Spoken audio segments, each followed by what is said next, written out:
এই যে নরসিংদীতে সব শেষ যে ঘটনাটা ঘটলো, দেখেন একটা নারীকে সেখানে নুরা নামে একটা লোক, সে 15 দিন আগে তার লোকজন নিয়ে তার ধর্ষণ করেছে।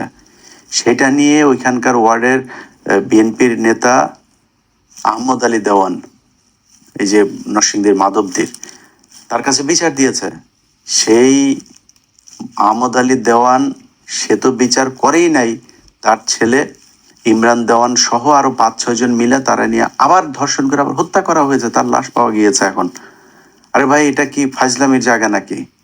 মানে দেশে আইন বিচার শাসন কোনো কিছু নাই, খালি মানে ভাব নিয়ে বিশাল আকারের মানে ক্ষমতা আছে, এরকম ক্ষমতা করে তারপরে আপনি যদি মানে ইয়ে করতে যান, হাসিনার মতো দেশ চালাইতে যান, বিরাট এক স্বরাষ্ট্রমন্ত্রী, আরে বাবার এসে বলে মবের সন্ত্রাসে এটা তোর মারে এখন লাগাইছে, যে এটা কি তোর কাছে ভাল লাগে না?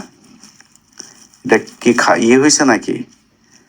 যাদেরকে যারা আজকে এগুলির মব মব বলে, তোদের মাদেরকে তো এখন মানে এই যে এটা দিয়ে লাগানোটার কি মব বলবি না? তোর মারে কি কি বলবি বল আমার, এটা কি জিনিসটা কি? ওরা মব, আরে বাবা জুলাইতে পোলাপান যা করছে মব, 32 ভাঙ্গা মব, প্রথম আলোরে জয় বাংলা করা মব, এগুলি হলো মব।